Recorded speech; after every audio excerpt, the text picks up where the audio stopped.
বক্তব্য রেখেছেন জনগণ তৈরি করতে হবে। উনি হচ্ছে আমরা ইসরায়েলকে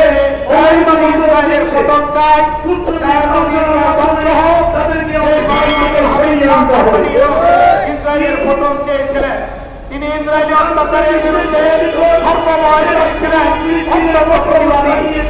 এখন আপনাদের বক্তব্য শুনে মৌলানা হামিদ সম্পর্কে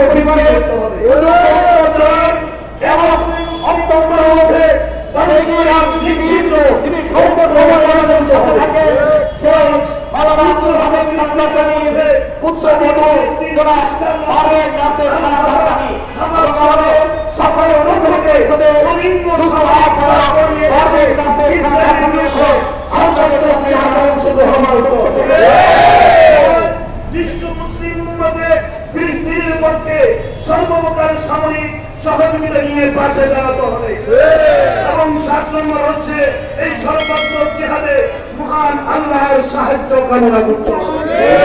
আমার ভাইরা বন্ধুরা, আমরা জানি বাংলাদেশের স্বাধীনতার উপরে আরব রাষ্ট্রগুলোর মধ্যে এবং যখন বাংলাদেশ সবার স্বীকৃতি পাওয়ার জন্য হয়ে উঠেছিল সেই মুহূর্তে সেখান থেকে ইসরায়েল বাংলাদেশকে স্বীকৃতি দেওয়ার জন্য প্রস্তাব পাঠিয়েছিল।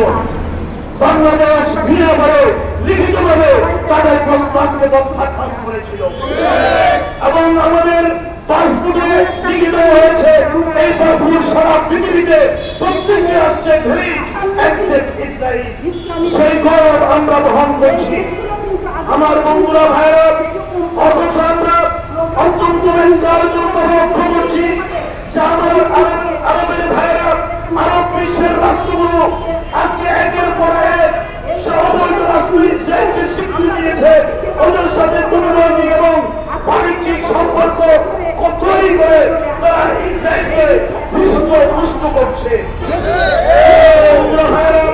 বাংলাদেশের মধ্যে আমরা শুনছি আমাদের অন্য রয়েছে যে দেশে ইসরায়েলি করতে হবে। গভর্নমেন্টের কাছে আমার জিজ্ঞাসা, ইসরায়েল তৈরি দুর্নীতি বাংলাদেশে ঢুকিয়ে দিতে হবে। এই লাইসেন্সগুলো কি করবা এবং একই সাথে আমরা অনুরোধ জানাবো ওইটার জন্য আমার দেশের বাজার আমার দেশের মানুষেরা যেন কষ্ট না পায়। আমরা আমাদের 18 কোটি মানুষকে এবং বিশ্বের প্রায় 200 কোটি মুসলমানকে একটা কাতারে আনতে হবে।